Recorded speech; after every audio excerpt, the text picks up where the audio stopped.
तो जैन साथियों, आप लोग सामने फिर से नया वीडियो में स्वागत है। तो आप लोग ने कमेंट्स कर रहे थे कि सीएसएफ फायरमैन के सिलेक्टेड कैंडिडेट से आपके परिचय करवाते हैं।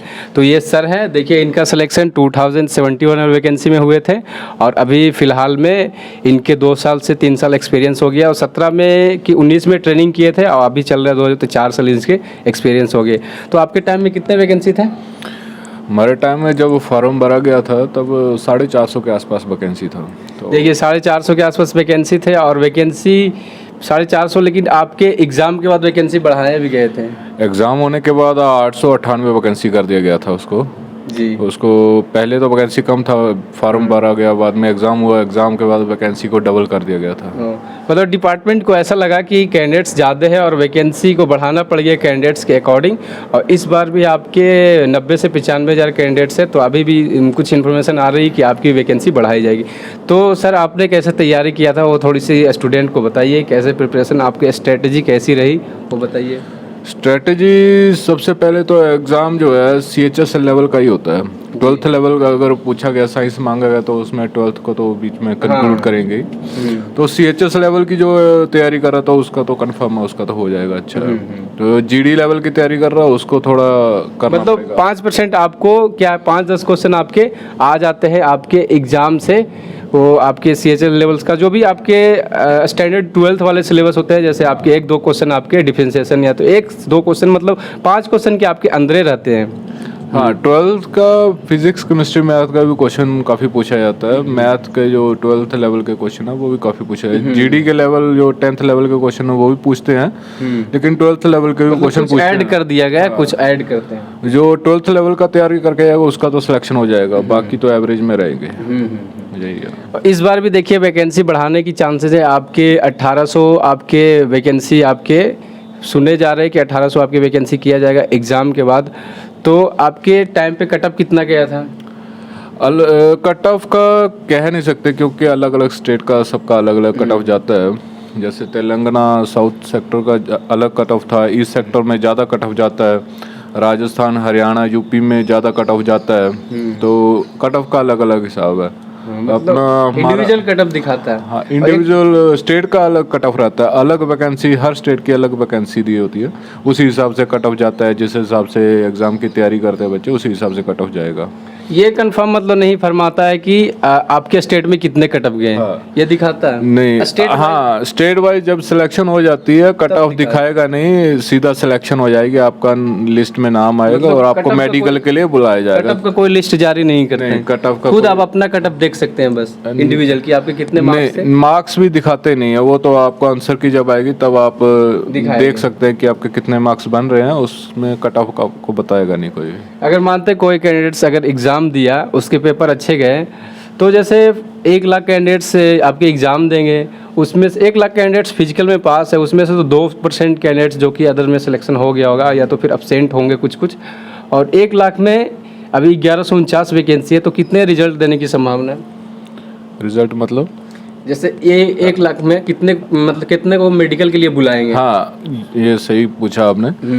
जैसे कि आप मेरे टाइम में भी 95,000 लगभग आदमियों ने एग्ज़ाम दिया था, तो जितनी वैकेंसी थी उतनों का ही रिजल्ट उन्होंने निकाला था। 898 आदमी ही मंगवाए थे, जिसमेमें कुछ आदमी मेडिकल देने के लिए नहीं गए, कुछ अनफिट हो गए, उसमें से कुछ ट्रेनिंग करते हुए छोड़ के भाग गए। लास्ट में जो 638 आदमी जो है लास्ट में फाइनल ट्रेनिंग कंप्लीट किए थे।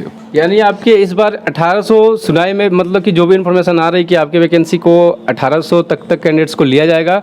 अगर 1800 लिया जाएगा तो आपके रिजल्ट भी 1800 ही आएंगे। हाँ, अगर 1800 वैकेंसी होगी तो 1800 आदमी को ही बुलाया जाएगा। ऐसा कोई सिस्टम नहीं है कि रिजल्ट के 4 गुना 5 गुना, ऐसा कुछ नहीं? नहीं, ऐसा कोई सिस्टम नहीं है इसमें एक ही लिस्ट जारी होगी, दोबारा फाइनल लिस्ट कोई नहीं आएगी। यानी एग्जाम के बाद आपके डायरेक्ट मेडिकल की लिस्ट आएगी और मेडिकल पास होने के बाद ज्वाइनिंग कीजिए। जब एग्जाम के बाद आपको सीधा मेडिकल के लिए बुलाया जाएगा, लिस्ट जारी होगी, आपको लगभग एग्जाम के रिजल्ट के 1 महीने के बाद आपका मेडिकल ले लिया जाएगा।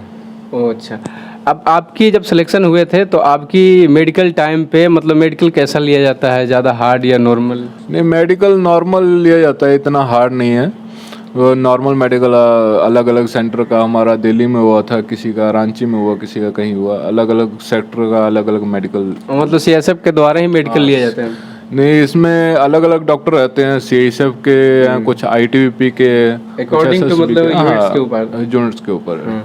और कुछ कैंडिडेट्स कमेंट्स करते हैं कि सर हम 2-3 साल से प्रिपरेशन कर रहे हैं, ऐसा कोई सिस्टम नहीं है कि ये पेपर लीक हो जाएगा, हम लोग का प्रिपरेशन चल रहा हो गड़बड़ा जाए, ऐसा तो कोई सिस्टम नहीं, ऐसा कोई सिस्टम नहीं CSF है। में तो ऐसी कुछ चलती नहीं है। नहीं, ऐसा कुछ नहीं है बिल्कुल कि एग्जाम लीक होने का संभावना कोई नहीं है, क्योंकि खुद CSF एग्जाम कराती है।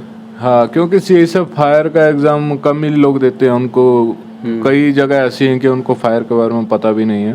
जी। और GD के ही ज़्यादा वो मानते हैं, GD के बारे में ही SSC लेवल का ही तैयारी करते हैं, इसलिए इसमें एग्ज़ाम लीक होने की संभावना नहीं है। जी बिल्कुल। और एक बात, अगर कोई कैंडिडेट्स अगर CSF फायरमैन में सिलेक्शन ले लेता है, कमेंट्स मेरे पास किए हैं कि सर मैं CSF फायरमैन में सिलेक्शन ले लिया, उसके बाद मैं सोच रहा हूँ आगे की तैयारी करने के लिए, तो उसकी तैयारी हो पाएगी या नहीं हो पाएगी? हाँ, बिल्कुल। CSF में आने के बाद आप आगे की तैयारी कर सकते हो, इसमें कोई दो राय नहीं। आप किसी अलग डिपार्टमेंट में भी जा सकते हो, ऐसा कोई वो नहीं है। मतलब आपके ऊपर डिपेंड करता है कि आप टाइम मैनेज कैसे कर सकते हैं। बिल्कुल, टाइम मैनेज करना आपके ऊपर डिपेंड करता है, और थोड़ी सी हाँ, और ये बात एक है कि आप थोड़ी सी ट्रेनिंग के बारे में, आपके मुंडली में कितने वीक की ट्रेनिंग होती है और फिर आपके हैदराबाद में कितने वीक की ट्रेनिंग? हाँ, सबसे पहले ट्रेनिंग के लिए आपको बुलाया जाएगा, मेडिकल के बाद में 1-1.5 महीने के बाद आपकी ज्वाइनिंग दे दी जाएगी। उसके बाद ज्वाइनिंग आपको अलग अलग सेंटर में दी जाएगी। जैसे कि अभी देखने में आ रहा, बड़ा बैच है तो 3 सेंटर में बोल रहे हैं देने के लिए। हमारा तो एक ही बैच में हुआ था, मुंडली में, कटक में जो उड़ीसा में पड़ता है वहाँ पे हुआ था। 15 वीक की ट्रेनिंग पहले होगी, बाद में 27 वीक के लिए हैदराबाद में आपको निशा में बुलाया जाएगा। जी। उसके बाद यहाँ से आपके पासिंग आउट? हाँ, यहाँ से पासिंग आउट करने के बाद यूनिट में भेज दिया जाएगा आपको। ऐसा कोई सिस्टम नहीं कि जैसे अभी SSGD का वैकेंसी को रोक रखा है तो उसको फाइनल करके दोनों साथ में ट्रेनिंग कराए जाएंगे वहाँ, ऐसा भी होता है कभी कभी? नहीं, ऐसा कुछ सिस्टम नहीं है, क्योंकि एक बैच बहुत बड़ा बैच होता है तो उसको एक साथ निकालना मुश्किल हो जाता है, इसलिए डिस्ट्रीब्यूट करते हैं अलग अलग मतलब यूनिट्स में। आपकी यानी कि बड़वाहा हो गया, एक मुंडली हो गया और एक भिलाई 3 जगह डिस्ट्रीब्यूट करेंगे। 3 जगह में किया जाएगा अभी। उसके बाद इसकी थोड़ी सी जॉब प्रोफाइल बता दीजिए, जैसे यहाँ अगर सिलेक्शन फायरमैन में हुई है तो क्या क्या मतलब फैसिलिटी नॉर्मल रूप से CAPF में फायरमैन में क्या क्या मिलती है, वो थोड़ी सी बता दीजिए। फैसिलिटी CAPF में जो सबका है वो? हाँ, सबका सेम ही है लगभग। जो बेसिक पे आपका 21,700 से शुरू होगा, उसके ऊपर DA जितना परसेंट जो चल रहा है, हाँ, DA आप परसेंट जो बेसिक का जोड़ सकते हैं। उसके बाद में अलग अलग यूनिट का आपका हार्डशिप अलाउंस है तो वो मिलेगा, फायर अलाउंस भी मिलेगा आपको। फायर अलाउंस तो 2700 मिलेगा ही मिलेगा। उसके बाद में आप HRA जिस सिटी में आप अपने फैमिली रखे हुए हैं वहाँ वो मिलेगा आपको। गाड़ी का खर्चा मिलेगा, TPT मिलेगा, किसी जगह में सिंगल TPT है, किसी जगह में डबल TPT है, तो ये चीज़ आपको मिलने वाली है। एक लड़के बोल रहे थे कि सर सिलेक्शन लेने के बाद 2 साल के बाद क्वार्टर मिलती, तो ऐसी तो कोई सिस्टम नहीं है? नहीं, ऐसा कोई सिस्टम नहीं है। आपको जो यूनिट में ट्रेनिंग कंप्लीट होने के बाद आप में यूनिट में जाते ही अगर वैकेंसी है तो आपको क्वार्टर मिल सकता है, अगर नहीं है तो आपको वेट करना पड़ेगा, कुछ वेट करना पड़ेगा, क्योंकि आपके क्वार्टर खाली भी होना चाहिए। अगर आपकी ज़्यादा अर्जेंट है तो फिर आपकी बाहर के लिए आप अप्लाई कर सकते हैं, बाहर रहने के लिए। बिल्कुल। आप हर जगह में ऐसा नहीं है, किसी जगह में अलाउ करते हैं बाहर रहने के लिए, आउट साइड में। मतलब अकॉर्डिंग टू सिचुएशन आपके एरिया के अकॉर्डिंग निर्भर करता है कि वो एरिया कितना सिक्योर है। अब ज़्यादा डिस्टर्ब एरिया रहेगा तो फिर बाहर आपको क्वार्टर नहीं मिल सकता, यही है रीज़न। तो ये होगा, कुछ हर यूनिट का अलग अलग रूल है, यूनिट कमांडर पे डिपेंड करता है। कहीं जगह में बाहर अलाउ करते हैं, कहीं में नहीं करते। और थोड़ी सी आप मेडिकल के फैसिलिटी के बारे में बता दीजिए कि जो भी आपके साल में एक बार क्या होते हैं, जो भी मेडिकल फैसिलिटी सबके लिए एक जैसी है। आपको फैमिली के लिए मेडिकल सिक्योर मिलेगा, आपको अपने लिए मेडिकल सिक्योर मिलेगा, कैंटीन फैसिलिटी मिल जाती है। जी, तो ये चीज़ मिल जाती है। ऐसे तो कोई दिक्कत नहीं है फायरमैन में। मेरे हिसाब से लगता है कि CAPF में सबसे बेस्ट CISF है और CISF में सबसे बेस्ट फायरमैन है। आपके हिसाब से क्या है? ये बिल्कुल सही बोला आपने। पूरे CAPF में BSF है या CRP ITBP सबसे अच्छी CISF है, और CISF में सबसे अच्छा जो विंग है वो फायर विंग है। क्योंकि CISF क्यों अच्छी है, क्योंकि इसमें सबसे पहले कि 12 महीने में आपको 13 महीने की सैलरी मिलेगी। जी, आपको किसी ऐसे कोई डिपार्टमेंट नहीं है जो 12 महीने में आपको 13 महीने की सैलरी देगा, तो ये बहुत अच्छी बात है। आपको 12 महीने में 13 महीने की सैलरी मिल रही है, और विद छुट्टी भी, बीच में छुट्टी भी 45 दिन का छुट्टी रहता है। जी। तो आप उसको अलग अलग तरीके से काट सकते हैं। एक बार छुट्टी के बारे में डिटेल्स में बता दीजिए, कितने आपके CL EL जो भी मिलते हैं। हाँ, छुट्टी साल की जो है 30 दिन EL मिलती है और 15 दिन CL मिलती है। जी जी। परमिशन अलग से वो तो मिलता है मतलब सबको। उसको ऐड करके आपके मान की जगह तो 60 डेज हाँ, प्लस बन जाते हैं। 60 दिन तक आप छुट्टी आराम से बना सकते हैं। जी जी। यानी मुख्य रूप से आप देखिए तो आपके 30 जो CL मिल रहे हैं, आपके 1 महीना एक्स्ट्रा आपके सैलरी में मिल रहे हैं, जो कि आपके फर्स्ट 6 मंथ तक आपके हाफ मिलेंगे और उसके बाद आपके लास्ट 6 मंथ तक आपके हाफ मिलेंगे। यानी कि एक महीने का आपकी एक्स्ट्रा सैलरी हो गए। और काफ़ी कुछ सर आपके डॉट्स को क्लियर किए होंगे। और कुछ लास्ट में आप बता दें कि जो भी कैंडिडेट्स पास है फिजिकल में, उसके लिए लास्ट क्या कैसे किस चीज़ पे ज़्यादा फोकस करें और किस में मार्क्स अच्छे उठते हैं आपके, जैसे रीजनिंग हो गए, हिंदी हो गए। सिलेबस तो आपके 25-25 ही है। हाँ, सिलेबस तो 25 इसमें मैं बहुत अच्छा बोलना चाहूँगा कि जैसे कि इस बार तो वैकेंसी बहुत अच्छी है। इतनी वैकेंसी कभी नहीं आई अभी तक। जी जी। क्योंकि कैंडिडेट तो उतने ही है, 90-95 हज़ार या 1 लाख तक कैंडिडेट होंगे। इसमें भी काफ़ी कैंडिडेट अब तक तो किसी दूसरे डिपार्टमेंट में सिलेक्शन हो गया होगा। तो 1800 वैकेंसी बहुत अच्छी बात है। इस बार बोल रहे तो पहले 1200 थी, अभी 1800 कर दिया। एग्ज़ाम हो जाए तो बहुत अच्छा है। और इसमें एग्ज़ाम की तैयारी के लिए मैं यही बोलना चाहूँगा, बेसिक तो सभी पढ़ते ही हैं। जो GD लेवल का 10th लेवल का बेसिक जो है वो तो सारे बच्चे तैयार करके जाएंगे उसको। तो सिलेक्शन उन्हीं का होगा जो थोड़ा अलग करके जाएंगे, अलग एक्स्ट्रा पढ़ेंगे, थोड़ा अलग से एक्स्ट्रा करके जाएंगे। एक्स्ट्रा में क्या है, जो आप CHS लेवल का मैथ रीजनिंग है या थोड़ा इंग्लिश टच है, इंग्लिश भी जरूर पढ़ के जाना। अगर आप चूज करते हो एग्जाम में तो आपको इंग्लिश पढ़ना पड़ेगा। हाँ, इंग्लिश तो मेन इंग्लिश भी पढ़ना है। रीजनिंग मैथ के क्वेश्चन भी होते हैं और उसके बाद में GK लेवल का या करंट अफेयर लेवल वो भी क्वेश्चन पूछे जाते हैं।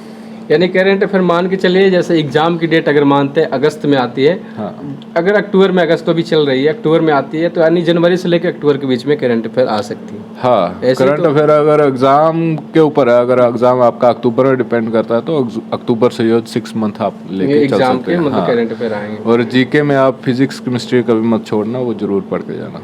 यानी देखिए आपके साइंस बेसिस पे ये आपके जो भी कैंडिडेट्स हैं, क्योंकि इसके फॉर्म भरने के टाइम पे आपके साइंस मांगा गया था, फिजिक्स केमिस्ट्री मैथ, तो आपके फिजिक्स केमिस्ट्री से क्वेश्चन तो रहेंगे ही रहेंगे।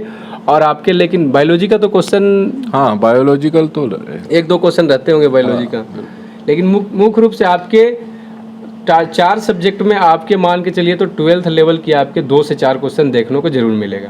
आपके बेसिकली आपके GD लेवल का तो क्वेश्चन रहते ही हैं, लेकिन आपके 12th लेवल की क्वेश्चन, जैसे आपके 1-2 क्वेश्चन आपके पूछ दिए यूनिट डायमेंशन से, तो यूनिट डायमेंशन की आपकी नॉलेज होनी चाहिए। अब कोई क्वेश्चन 1-2 क्वेश्चन पूछ दिया आपके वेक्टर से, तो वेक्टर इसी तरह का तो कुछ पूछता होगा। हाँ, 1-2 क्वेश्चन ऐसे टच में आ जाता है। ट्रिग्नोमेट्री के क्वेश्चन तो 10th लेवल पे वो तो आते ही है, बीच में सर्कल ट्रायंगल्स वो तो आते ही हैं। उसके बाद में वेक्टर का 1-2 क्वेश्चन आ गया, सीरीज के ये क्वेश्चन आते हैं। यानी आपके सिलेबस तो आपकी यही है, मैथ्स की, profit and loss, number system जो भी, लेकिन आपके 12th लेवल की 1 से 2 क्वेश्चन आपके मैथ्स को मिल जाती है। उसके बाद फिर आपके जैसे फॉर एग्जाम्पल आपकी कोई भी एसिड का नाम अगर 10th में पढ़े हैं तो जायज़ बात है कि उसको आप 12th में भी पढ़िएगा, तो 1-2 क्वेश्चन आपके 12th लेवल के भी आ जाते हैं। और मैथ रीजनिंग की भी तो आप रीजनिंग की तो नॉर्मली रूप से है कि जो चैप्टर आपके रीजनिंग के है, क्लॉक जो भी आपके डायरेक्शन, नंबर सीरीज, ये सब तो पूछते ही हैं। और जो कैंडिडेट्स इंग्लिश की तैयारी कर रहे हैं, जैसे उसको इंग्लिश चूज करना है, हिंदी नहीं उसको एग्जाम में देना, तो इंग्लिश वाले के लिए क्या है थोड़ी सी बता दीजिए। जैसे कॉमन ईरर हो गया आपके।